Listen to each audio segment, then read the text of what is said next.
You are listening to AP Taylor Swift, the podcast for Swifties who are all about the lyrics. We're your hosts. I'm Jen. I'm Muncie. And I'm Jody. And we are your unofficial professors of Taylor Swift. Hello, and welcome to another episode of AP Taylor Swift. This week we are doing a deep dive into Blank Space. Blank Space was on, of course, 1989, which came out in 2014, and then again 2023 on Taylor's version, and was written by Taylor Swift, Max Martin, and Shellback. So the way we do our deep dives is we'll go through line by line, thinking about who's the I, who's the you, and then what's the purpose of the song. Then at the end, the three of us will circle up and say what we each thought the purpose was and see if we agree, disagree, or yes and each other. We've been doing a lot of yes ands lately on our purposes. So let's get into it. Blank Space. I remember when this came out, and I remember just the name Blank Space being like an intriguing title. Yes, nobody knew what they were getting themselves into. What I remember of this song is the interactive game. Do you remember the game No. that they had? Oh my God, there was a mobile game that took place inside of the mansion, and you had to like find the different things that you don't know this. Oh my God, I don't think I was that. I don't think I was like that much of a Swift. What I really remember about 1989 is it came out when I was in grad school. So I remember buying the CD and listening to it, but I did not have the time to do fun things with my life. I was in business school, so I had time. It was an iOS Android game. It was the Taylor Swift, called the Taylor Swift Experience. It's incredible. It was a partnership with American Express. And you basically, it's the best version of Mist starring Taylor Swift. As Swift moves throughout the house with the unfortunate boyfriend du jour lip-syncing the lyrics, all the while you can explore each of the 6 rooms for Easter eggs. For example, a book called My True Loves, which is actually a handwritten lyrics and Polaroids of her cats. There are 40 collectibles in all, and each room was captured in 360 degrees via a touch screen. It was really fun. It was so fun. Anyway, that's what I remember about Blank Space, but on to the lyrics. The non-satirical Blank Space was when she was ready to adopt Benji to get her third cat. She had a blank space for the third cat in her life. That's right. Amazing. Nice to meet you. Where you been? I could show you incredible things. I feel like you have to bring that other line. Otherwise, what does that mean? Well, I mean, nice to meet you. Where you been? I just think it's such an this is such an iconic song. Like everything from the music video to the lyrics to the music. To the enchanted reference of it being nice to meet someone or enchanting to meet someone. Yeah, enchanted to meet you. Yeah, I mean, like, actually, yeah, like, good point, Jen. That's why I paused, Jody. It was intentional. Nice to meet you. Where you been? Enchanted. Done. But like, what a contrast, right? From was enchanting to meet you to where have you been? We're getting casual now. Like, forget the fairy tale, forget the enchantments. I do like the where you been as a because knowing what happens later in the song, I got a blank space, baby, I'll write your name. But the where you been is like chop chop. Like I was waiting.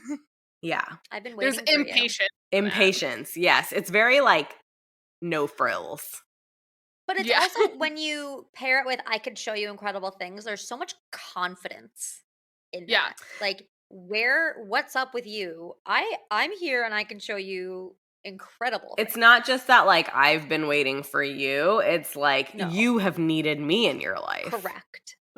You're late to the appointment that's going to change your life. Yes. How will it change your life? Magic, madness, heaven, sin. Ugh. That line. I remember listening to it, and it's just like everyone gets to that line, and we're all like, okay, that's where the song's going. By the third line, you're like, okay. It kind of reminds me a little bit of We're Happy, Free, Confused, and Lonely at the same time. It does. It's miserable and magical, right? There's this miserable and magical quality to that line. Yes. And I was trying to think of these 4 words, like, they all represent so much. Like, heaven and sin definitely has the religious undertones of, like, total opposites, but they have really like different, everything has a lot of implications. Like magical is like this world of just like, a lot of times she'll reference old magic kind of things that are predate any religion, just basic human Very concepts. mystical. And then there's madness, which is kind of a state of being, like it's a mental state. It is, again, something very human. Then you have heaven, which is this really religious kind of reward reference. And then sin, which is also a religious context, but very different in that, I mean, sin has a lot of connotations associated with it too, right? Like it's bad, but it's desirable. It's like guilty pleasures. Yeah. It could be. Yeah. Well, and I think these four, the two pairs are also like, they say there's a thin line between love and hate. And I think these are also, there's a thin line between them. Like, is someone actually harnessing magic or are they just crazy? Is something heavenly or is it sinful? Right. Oh, I love that. Yeah, the way you call chocolate cake sinful. It's like, exactly. It could be both. You could say this is heavenly if you're enjoying it, or it's sinful because you're feeling kind of bad about enjoying it. Yeah. And I think magic and madness is there. We've talked about this in like Don't Blame Me and other stuff. Go back to witches stuff of is this woman actually truly doing magic or is this just a crazy woman in the woods right now? Yeah. Is it magical or is it just insanity? Yeah. Saw you there. And I thought, oh my God, look at that face. You look like my next mistake. Loves a game, wanna play. The confidence in this song, I mean, through the whole song, but it opens just so like it's also, she does ask like wanna play, but it's not really asking. Like she's going into this knowing. Yeah. I always love the line, "You look like my next mistake." Like, we talked about this in the satire episode, but the idea of seeing someone and being like, "This is a bad idea. Ha, let's do it." But also, I go back to... I've been looking for it. She's like, exactly. I'm on the search for my next. There are two songs that come to mind immediately: "Enchanted," "Saw You There," and I thought, because like, oh my God, look at that face. Like that is Enchanted in 2 lines. But "You Look Like My Next Mistake" is "I Knew You Were Trouble." Right? Yeah. I knew you were trouble when you walked in, right? I clocked it. I knew what I was going to get myself into from the beginning. Here she's like, loves a game, want to play. Like, you look like a mistake, but you know what? Let's play. What I love that comparison, and what I love about it too, "I knew you were trouble" puts the impetus on the other person. You were trouble. And this one is saying, you're a mistake that I'm going to make. My mistake. Let's play. It's like, who's owning the decision? And in this one, she's saying, oh, I'll own this decision. No problem. God, I love this song. I know. New money, suit and tie. I can read you like a magazine. The new money is so interesting. Yeah. Because she's immediately... now she's starting to characterize the other person beyond what they mean to her, right? That you look like my next mistake and I can show you these incredible things. Now it's saying, okay, you have new money, suit and tie. You're dressed up. It's also like, because she is new money, right? Like, to me, or maybe she's not, I don't know. But I assume like... she was like upper middle class. If you would say old money, you'd be saying like the Vanderbilts. Right. Yeah. That's what I'm like, well, I don't know her whole dad's background, but like her mom, like maybe her mom not is a Vanderbilt as far as we know. She's Emily Dickinson. She's related to Emily Dickinson. But yeah, like it's funny because new money comes with so much characterization, and she kind of also falls into that. So it's just interesting to call it out when she's talking about who she's looking for. Or this guy. I don't know that's who she's looking for. It's who this person is. And I think we're starting to get a character of who this person is. Yeah. So the new money, suit and tie, there's definitely like, there's the idea that when people are rich, they actually don't dress like they're rich. You know, it's the people who want to look rich who dress really nice. If someone's really rich, they typically don't dress that nice. So the fact that it's new money, suit and tie, to me reads insecurity, and her saying, I can read you like a magazine. Exactly. It's characterizing this other person as simple, insecure, and someone that oh, I can take advantage of this and be in control. I know what this is. Yeah. Exactly. Yeah. This isn't complicated. You really aren't that deep. So this is going to work for what I'm trying to do. Easy to figure out. Yeah. Yeah. Exactly. It's like a prey thing. It's like she's found her prey and she's ready to go. Ain't it funny? Rumors fly. And I know you heard about me. It's so casual for something that like could be and probably was horrible sometimes. But ain't it funny that rumors fly, and I know you heard about me, is like, one, that it's rumors. So, like, rumors fly and you've heard about me. She's not saying any of it's true. She's just saying, I know you've heard about me. Like, Yeah. I think that's some of the satire of like, hey, what you've heard about me? Yeah, let's pretend that's true. Let's have some fun and pretend But that's also, true. I think this is speaking to the confidence of, I know you've Right. heard about me. At this point of like Swiftdom, like she was famous. I also think the speaker of this is like in that position of, there's rumors, sure, and it doesn't even matter what you've heard. The point is you've heard about me. Yeah. Do we know at this point in time? I mean, we know because we know the song, but like, is at what point do you realize this is satire or hyperbole? I know some people who really didn't know it was satire for a really long time because it would be Wow. played on the radio and not fully like always contextualized. So they would just hear it on the radio and be like, weirdly confident song about this. Okay, Yeah, I guess whatever. if a man sung this, you'd be like, yeah, that's just a dude. I feel Yeah. like if I'm being really thoughtful, you look like my next mistake is like the first like tip off to Yeah, me that yeah. this is, it's funny. Like that's a funny line. We all love Yeah, it because it it's is. clever. And I feel like that's like the first tip off. I don't think I would know for sure, but like that is a line that's like flag. Yeah, and then I think for me it goes, so hey, let's be friends. I'm dying to see how this one ends. Yes. I think that's also, I think by the end of, and I asked that question now because Yeah. by the end of this first verse, grab your passport and my hand, I can make the bad guys good for the weekend. Like it's those last 3 lines that to Yeah. me cement this as, oh, she's playing a game. She's playing a character here and a caricature. It would actually be fun to watch this music video like live with both of you too and see like how we react to the Right. music video More because it was bonus such an content. amazing, yeah, it was such an amazing It video. was. Well, I also think the idea of love is a game, wanna play. I don't think that's like an immediate this is satire, but it is a pretty big departure from her general narrative around love in albums prior to this. Most of Yeah. her love narratives are like pretty sincere. I want to fall in love. I really care about this. Especially coming off of Red, which was like, Yeah, and then to come into love's a game, wanna play feels very flippant about a concept that has up until this point been taken fairly seriously for the most part. right. But I think you're right. It's those last 3 lines that are like, okay. Okay, this is what we're doing. I do notice a lot of parallels between this and Enchanted. Like we've already mentioned it twice. It just feels like Yeah. a grown-up version of that song. It's the satirical version of, Yeah. it's the like, It's- okay. It's laughing at Enchanted, Yeah, I I think. thought Yeah, I I'm knew what laughing love at it. was, and I used to Right. think that Yeah. that was like How things a have way to meet changed. some- Yeah. And also, grab your passport and my hand makes me think of, oh God. Yes, I know what you're talking about. Yeah, which one is it though? Mhm. Is it I did something bad? I never trust a Is narcissist it? and I love me, so I fly them all around the world Yeah. and make it look oh so easy. I was like, it's definitely on Reputation. Yeah, I can make the That's bad what guys good I for a was like, weekend. have we done Yeah. this deep dive before? No, This we seems so haven't. familiar, but it's because we did that song. Yeah, we've done that Yeah. song a couple times, and this predates that song, and so I feel Yeah. like this kind of sets the stage for playing with that character of someone, a woman in control, and making Yeah. men your plaything, which also would have been a great Wife of Bath song. That was my Well, honorable mention. And she also in Getaway Car says we were jet set Bonnie and Clyde. Yeah. So I think that also is kind of a and make the Yes. bad guys good, but they were bad. I know.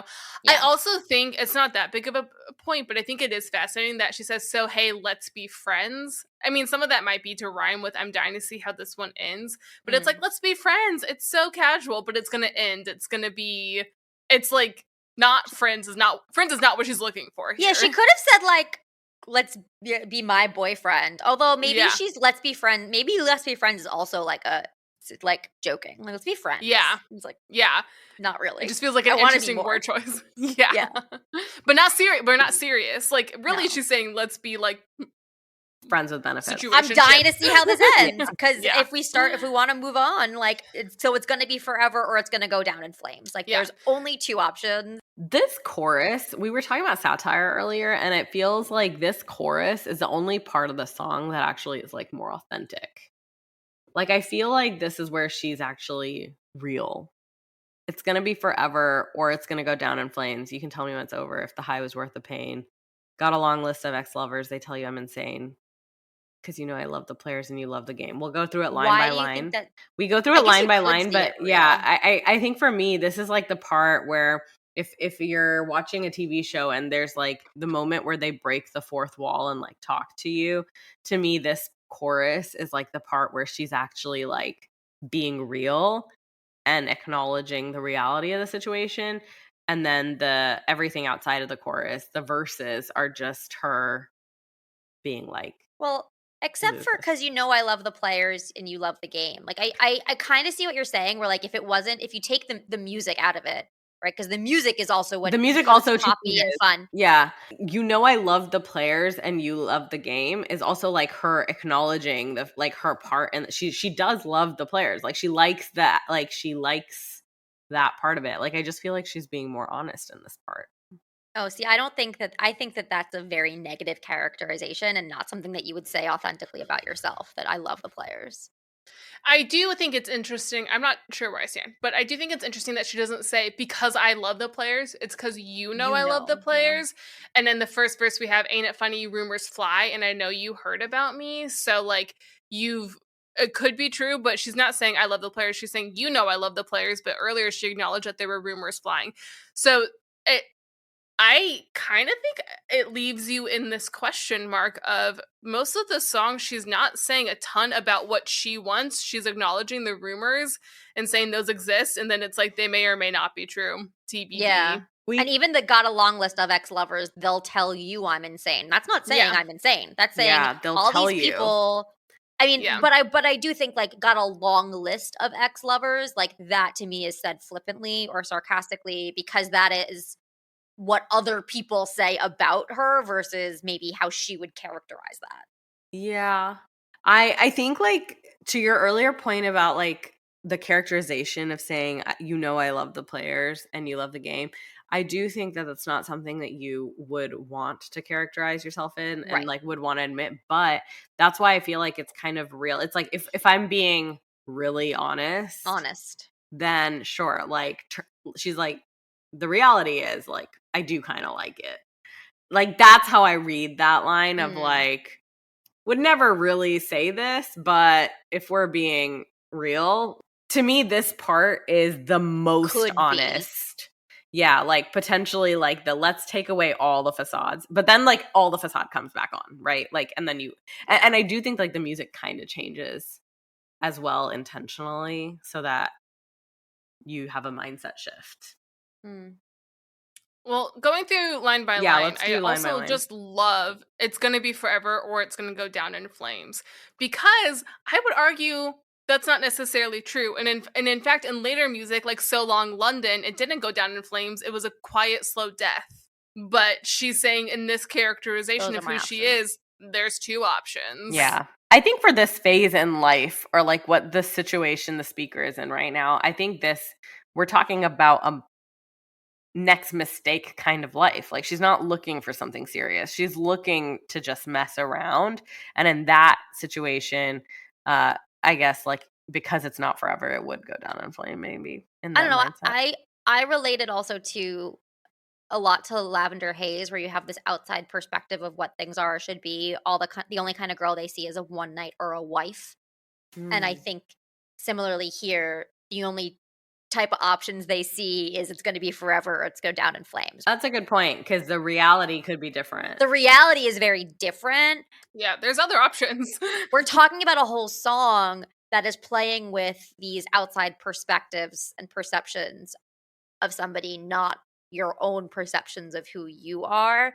And so that is what I see there is like, here's the outside perceptions of it's going to be forever or down in flames. Boom. It's also funny because it says, you can tell me when it's over if the high was worth the pain. And she's usually the one, like our speaker. Well, okay, let's separate. But like in the case of Taylor, like Taylor's the one that usually tells everyone if the high is Right. worth the In her, pain. It's not usually like the other person that's doing the revealing. but also a relationship involves two people. And it's like, Yes. you can tell me when it's Yeah. over if it's worth the pain. But also, if it's over, don't talk to the person. It's over. Well, Move on. it's It's also saying, hey, it's going to be forever or it's going to go down in flames. But when it's over, so it's going to go down in It's flames. gonna go down in flames. She's saying here's two options. Actually, it's one option. That's true. That's a good point. Thanks, Jen.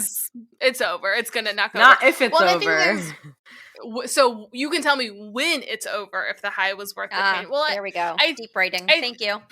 I think there's that like satirical ownership here too, where she's saying, it's almost like she's saying, I'm giving you these two options. You can either be with me forever or it's going to go down in flames, which because this is a satire song, I don't think it's her saying this is what I believe, but it's her saying within this character that I am right now, these are the two options I'm going to offer.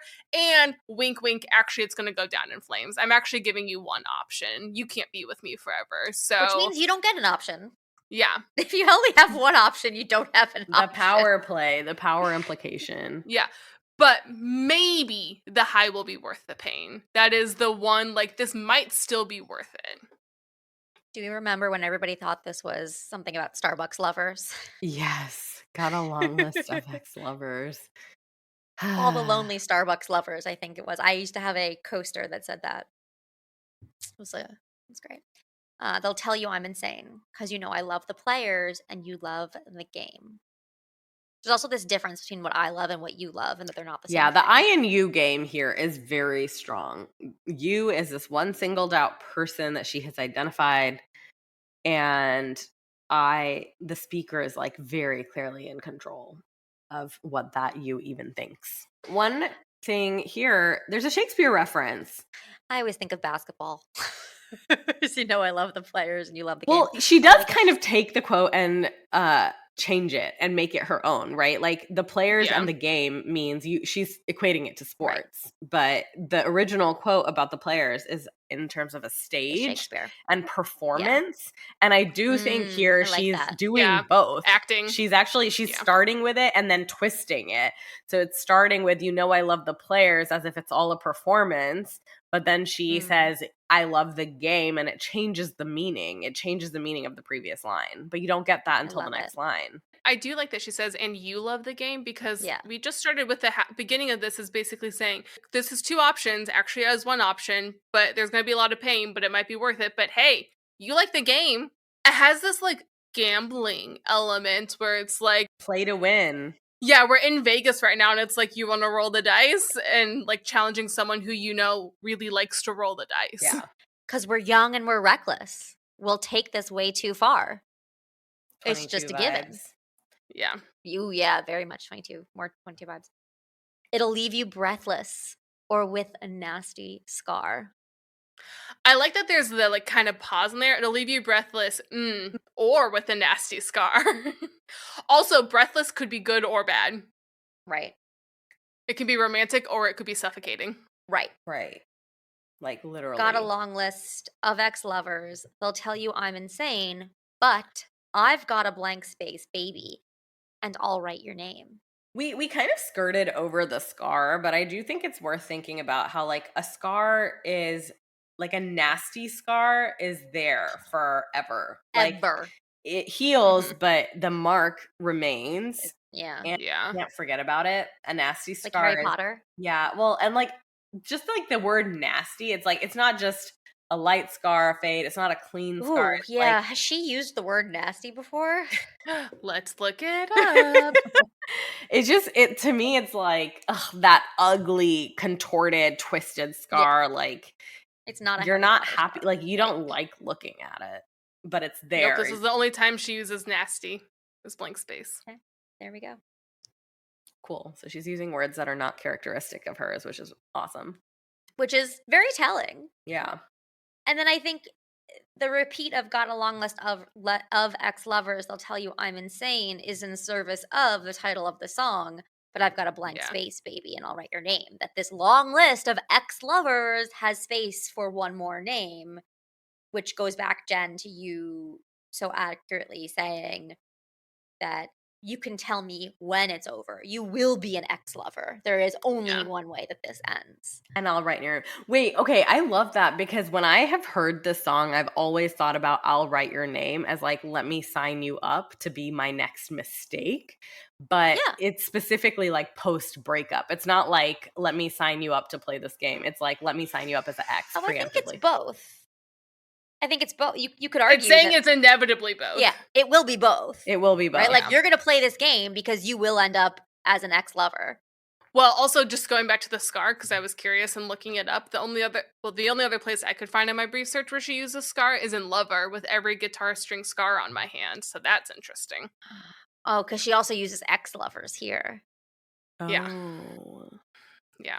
Fascinating parallel song we could do at some point if we do parallel songs 2.0. We But will I have do to. kind of like love that she's writing the name on the list of ex-lovers. Just somehow I know that's what the song is, but somehow it just never clicked. Yeah. That's why we do a deep Yeah, dive. because I've got a long list of ex-lovers and I'm adding you to that list. Yeah. Like their thing hasn't even started yet, and she's already adding him to that. That's Yeah. amazing. Okay, Uh-huh. cool. Got it. Yeah, she's ordering him the Uber home. She's pre-scheduling the Uber home in the morning, the night God. before when they're starting to hang out. I did that once, sort of. I went on a date, but I pre-ordered my dinner to be delivered to like an hour and a half later. And so like I got to the date and I was like, I have a hard out because my dinner's getting delivered. That's amazing. That's so funny. It would have been I even know. funnier if you did this exact thing where you ordered the Uber for the next day. Your Uber will be here at 5 a.m. Do not wake me up. Okay. No, that assumes that he gets something out of it. No, this was better because I was like, I got an hour and then I got dinner waiting for me. So peace. Anyone ever writes Anyway. a romance novel, like please sneak that in there. That needs to be a thing. I would like royalties then. Thank you very much. Cherry lips, crystal skies. I can show you incredible things. I think this is like the most iconic couplet in Taylor Swiftum. Yeah, it's very Visual. and very pretty, going from they'll tell you I'm insane to cherry lips, crystal skies. I could show you incredible things. Like this on its own is like very romantic and very sweet. You use this as like an Instagram caption, and I think people did for like your wedding or something, and it's like, well, but you need context is important here. Did you say caption on LinkedIn? Because that's what I heard. I said Instagram. Oh, I think I said like, Instagram. Jody. I am unhinged on LinkedIn. I will fully use this on LinkedIn. Jody's not going to talk for the next 5 minutes because she's drafting a LinkedIn post, but it's fine. She'll come back. It's fine. It's great. Stolen kisses, pretty lies. I love that we go from the cherry lips and crystal skies, which is so nice, to we have kisses and pretty, nice words, stolen and lies, not nice Not so words. Yeah. Not as good. Cherry lips and stolen kisses kind of is parallel. Crystal skies and pretty lies and crystal skies. lies. They rhyme. They do They love rhyme. think Because they are stolen still- kisses can be a good thing, Yeah. right? Yeah. You steal kisses from someone at a time just because you want that affection. But pretty lies is not a good thing, especially when I think of Pretty Little Liars, which is like, I think Yes. Pretty Little Liars was out around this yes, time. it was. Yeah. Yes. Yeah. But you're the king, baby. I'm your queen. I think So it's like, of something- all these things, There's something really interesting about sneaking baby in, right? That like breaks it up, also makes it a little less serious to me. It's like, you're the king, baby, and I'm your Yeah. queen. Well, I think it's really interesting that it goes from pretty lies, you're the king, baby, I'm your queen. I think that's the pretty I lie agree. right here. I love that. Because then I think that's kind of backed up by the next couple lines. Yes. Find out what you want. Be that girl for a month. Wait, the worst is yet to come. Oh no. Like, I always love the oh no. oh no. Because she's the one doing it. She's like, the worst has come. Oh no, Oh, no. it's happening. Yeah, and this whole idea of like, I'm going to know exactly what you want and I'll be exactly what you want for a month. A month is a long time. I have to give it to her. That's some dedication. Fair. It's not nothing. It's not nothing. But then the worst is screaming, crying, perfect storms, which I do think is a parallel to Crystal Skies. So we Yeah. have Cherry Lips and Crystal Skies, and now we have screaming, crying, perfect storms. I can make all the tables turn. Just very direct. Also just makes me think of The Office. Michael Turntables too, Scott. though. It's Yeah, turntables. exactly. Make all the tables turn. Yeah. I think of Hamilton. She's because dropping it was all beats. took place on a turntable. Yeah, I think of the Michael Scott, how the tables, turntables, table. Like, he just, like, can't get the line out, and it's always so funny to me. Rose garden filled with thorns. It's a very clear imagery, but I Yeah. guess you forget that roses have thorns until you get poked. Well, and I think that goes back to the Magic Madness Heaven Sin, where it's Mhm. kind of like the good, but the potential bad. Like this, Right. like the idea that they can't be separated. That these are the good and the bad are thus in the same package. Right. And if you take one, you take the other. You have to, exactly. And it's acknowledging the negative and the bad that comes with something beautiful like a rose garden. Yeah. Well, and then I think it goes into that with keep you second guessing, like, oh my God, who is she? So she's a rose and she's a thorn, and that Right. keeps you second guessing because Right. and I love that. Oh my gosh, I'm just now thinking about this. I love that because it's the idea that that men want this like perfect rose, but they're unwilling to take the thorns. And then that the guys are like, "Oh my God, who is she?" And it's like, "She's a rose. Rose have thorns. This isn't new information. This is just like the picture of what this item is." And men are like, "I can't comprehend this. She's crazy, and it's like she's normal. This is normal. I hate this is She's a human being." One thing that I also like Right. is like if we're taking it all together, it's like from the wait, like I'll be that girl for a month. The worst is yet to come. But I think there's something there of like you don't know when it will come, right? Like the point is she's gonna keep you on your toes. She keep you second guessing.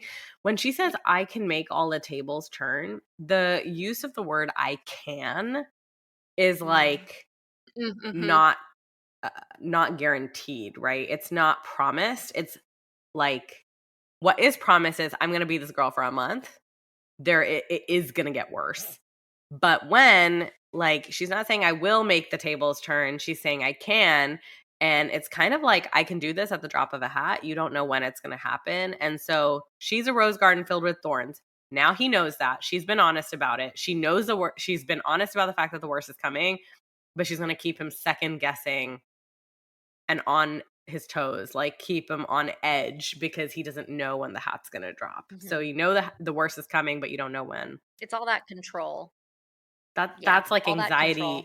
anxiety inducing right there of just like constantly being on edge waiting. And he likes it because it's I get drunk on jealousy, which is a line we should discuss. But you'll come back each time you leave because, darling, I'm a nightmare dressed like a daydream. Like that's also a great line. But like you're a player who loves the game. You like it's Magic Madness, Heaven Sin. It's a rose with thorns, but you like it. That is who you are. New money, suit and tie. You're a simple man. You're into this. Okay, did we talk about this song with Midsummer Night's Dream? Because I'm getting very big Midsummer Night's Dream.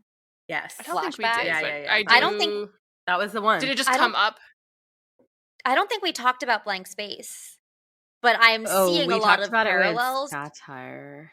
With satire. I'm seeing a lot of parallels to Midsummer Night's Dream because you do have I get drunk on jealousy. That whole story is Magic Madness, Heaven Sin. I love the players and you love the game. Takes place in a garden, rose garden filled with thorns. You have the beauty and you have the pain and the chaos. And it is a nightmare dressed like a daydream. That whole play. Yeah. I get drunk on jealousy, I think is a good. She doesn't say addicted, but there's a potential for addiction with saying drunk. There's something, it makes her lose control when she's jealous. Like, you're a different person. Is jealousy one of the sins? Envy is, envy, so yeah. Yes. That's more of a Catholic thing, so let me double check. Yes, envy is. Envy definitely It's interesting to use the phrase drunk, which, yes, I agree, usually infers a loss of control when this whole song is about control. Yes. But it's also like, I was going to say this, I don't think it's not universally enjoyed, but it is often if someone is drunk, it's like, this is a fun thing. You know, like you think more party. Right. It can also be a deeply sad, obviously life-ruining thing. Yeah. And maybe that's why it's the metaphor. Maybe she kind of has fun with it, but it's also life-ruining. I also think there's connotations to like hot mess, like the drunk girl. Yeah. Trope of just not having their lives together and being not able to control their intake. Yeah.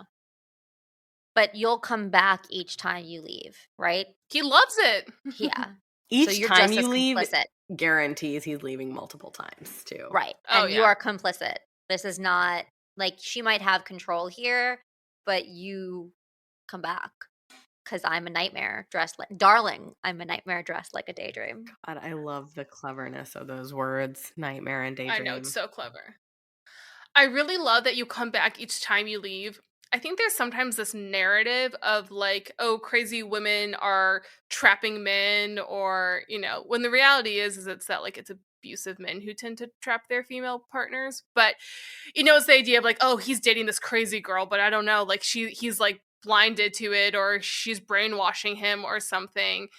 And here it's saying he can leave, and in fact, he does leave, and he comes back. She's not keeping him here. Right. He's coming back to the nightmare dressed like a daydream. Like it does. Like I think that moment really states this guy has free will. He is fully able, capable, and does leave. But then he is also fully able and capable and does come back by his own volition. She's right. Boys do only want love if it's torture, which I was going to say, so that so we get the chorus again.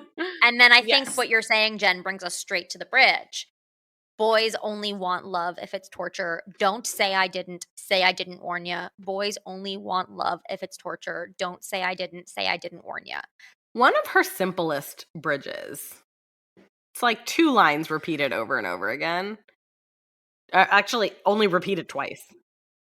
Everything else does all the work in this song. Normally we have a big, I mean, this is still a shift in the song. I was just gonna say, it still does so much work, Yeah. but it's so Yeah. simple. This is like one of her simplest 2 lines repeated twice. A but warning.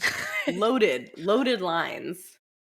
I think for me, I still feel like the jury's out on how sincere the chorus is. I think this to me is the most obvious moment when the veil is pulled back. Right. That in some way she's saying all of this is a character, and then it's like she pulls the veil back to all the girls and being like, this is what they want. I don't know what to tell you. This is what boys want. And then anyways, I'm going to go back to being that persona again. Who is to blame here, right? That's what I get from this. Yeah. This Don't blame her. She's made it clear in every song you can't blame her for anything. Don't blame it, love. That's the next album. But we see it in this song. I love the player. They tell you I'm insane. Like I can show you incredible things. But to your point, Jen, about like you'll come back each time you leave. You boys have agency too. And you are the one that wants this. So I always interpreted this as like, we live in a man's world, right? And to a lot of the degree, like what you guys were saying earlier, men will be like, oh, don't get trapped in this female, like crazy female's web, right? There's this sense of like, you can get trapped. And here, to me, I almost hear her saying like, I'm just doing what the boys want. Like I'm doing the public service. They only want love if it's torture. And here I am obliging, and like the don't say I didn't warn you to me is like, yes, it's like a warning to the women, but it's also to me like a commentary of like to the society of like, this is what they want. I'm just doing what they want. Yeah. And the reason I was saying it's still doing work is she repeats it, right? I do see it one time, like the fact that it gets louder, I do see it as like pull back the veil for a second and like talking to the girls. It's like, boys only want love if it's torture. Don't say I didn't warn you. But then it's like you're screaming it for everyone to hear. And I do think it's like, to me, it's like this real session, this real moment of like, this is what you want. Don't make me be the villain. I'm literally doing what you want. I also think because this is a shorter song when it comes to new lyrics, the primary meat of the song is a long chorus that's repeated. Right. I also think as we're reading through this that you could argue that each time the chorus is sung is being sung about a different guy. That the cyclical nature of this is like, hey, I'm going to do this with one guy and here's something else about it. All right, and then here's the next guy. Like it could be read that the list of ex-lovers is growing as the song goes. I love that. Because there's nothing in here that's about a consistent, it's you, but the you is interchangeable, but it's a long list, so they're supposed to be interchangeable. Right. And it's this idea that it happens again and again and again. Yeah, to cycle. It's such a fun song. Do you want to do Purpose? Yeah. I don't think the song changed too much for me. I think the thing that really, it's obvious, I still think there's a lot of satire in it. I do think something, I think I do ultimately agree, Monzi, that there is more nuggets of truth in here. But that to me is because as we went through it, the Magic Madness, Heaven Send, Rose with Thorns, Nightmare Dressed as a Daydream, that I think the nugget of truth that I was seeing in here was, yes, I'm putting on this character, boys love torture, but like part of that is me. Like I am a woman with feelings, and sometimes I am kind of a nightmare. And like I'm not saying that Taylor maybe she wrote it, but like I'm saying for me as a human, I as a woman, I'm a nightmare sometimes. All humans are, like not just women, but women aren't supposed to, women are told to either be, like you said with Lavender Haze, a one-eyed or wife. You're either insane or you're the angel of the house, which was this like Victorian thing of these perfect women, that the complexity of both of those together to create a whole human. I do think as we went through this song, she's saying this is a character, but some of it is true because I am complex and I do sometimes get drunk with jealousy and I do sometimes do these things. But I also am also sometimes a daydream and a rose and all of that. But because you, society, say I have to be one or the other, fine, so be it. I'll be the nightmare. I'll be madness. I'll be sin. Fine. And I think that might be why the song, one, it's a bop, obviously, but it does feel like a song that continues to be relatable because you listen to it and you're like, haha, satire. But I think we all in our heart of hearts have moments where we're like, but also I do feel that way. Like, this is kind of real. And why am I not allowed to sometimes feel this way? Like, don't hurt people, but it's okay to sometimes be a bit of a nightmare. That's what humanity is about. I just think I saw the truth in it a little bit more this time with these constant pairings of extremes. I was gonna say, Monty, I see more your perspective now than I did earlier. I think before this deep dive, I would have been like, no, this song is satire. Period. End of sentence. And now I definitely see, as I think is true with most satire, there's always nuggets of truth and kernels of truth, and satire is just meant to illuminate that. We'll link our satire episode in the show notes. But I think the purpose of this song for me is somewhere along the lines of the world loathes a complex woman, and this song is showing you a complex woman. And I think that's also why it was such a brilliant pairing for The Wife of Bath, because that is also the definition of a complex woman in a very different century. And I think here we have, again, just what it means to be a complex woman with feelings and who is going to be judged by the world and saying, let me take ownership of the good and the bad of how you're going to judge me and how you're going to perceive me. Yeah, and, like, maybe because complex really just means real. It's like, here's a real Yeah. woman, right? Like, Right, which is frightening to not society and the world. extraordinary, just, like, Right. actually quite ordinary. And I think All of us. so few things that I'm, like, going through my head, like, every time I use the word ordinary on this podcast, I always think of Enchanted, of course. But like, I think there's really something interesting about the fact that we've made Enchanted references. And here I'm saying, like, this is actually a normal person. Like, complex equals normal. Yeah. Like, she is Right. ordinary. She's almost undoing the Enchanted and just being like, here's the reality. And that's hilarious because it is one of her more satirical songs. Mhm. But she's like, in doing that, she's peeled back the curtain. She's using satire to get back to the real truth. And so there is actually more truth, I think, in this than maybe in any of her other songs for that reason, in some ways. I think one thing that I always thought that has changed for me in doing this deep dive is I used to think this was more a commentary to like media and the rumors. And I do feel like this is now a little bit more pointed at specifically like the male conversation around her. Maybe also women who like live with this male gaze, but and Yeah, the the concept of patriarchy. the patriarchy, sure. But like I do think that there's this sense of like, you like this, you're doing this. It's kind of what I was saying in the chorus. I think like I'm thinking about the bridge, like why that bridge is so small but holds so much power is because you do have these long choruses that just repeat. And yet, like in developing that story, you get to the heart of the matter is that I am actually quite normal. Like, you all are accusing me of being this conniving, whatever, but this is what you want. This is what you like. I have to become this to fit your expectations. And this is the only way that I get to be like whatever I am if I do, like, if I play it your way. And it's this like pointing out that I'm literally doing what you want. And the you is kind of the boys. Like in this song, there's a speaker, there's a I, there's a you, there's also they, and then there's like the boys. And I feel like that is actually like kind of an object of what's being talked to in some ways.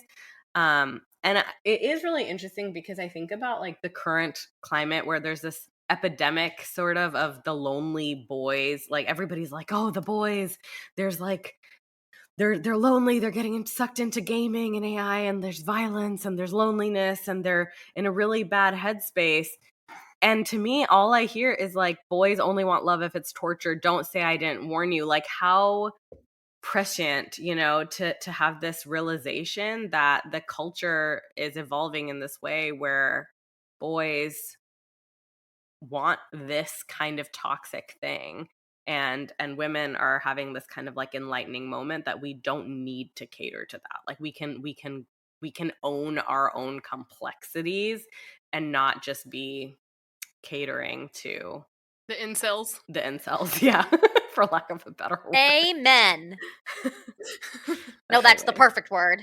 Because the answer is that women are supposed to lower their standards so that these men aren't lonely, and not that these men should go to therapy and become worthy of having become a desirable partner. Sorry, Jody's singleness is hurting her right now. Deep cleansing breaths. Like men like a complex woman, and a complex woman is messy. We should not apologize. Men for are just messy being too. ourselves. Let's be clear.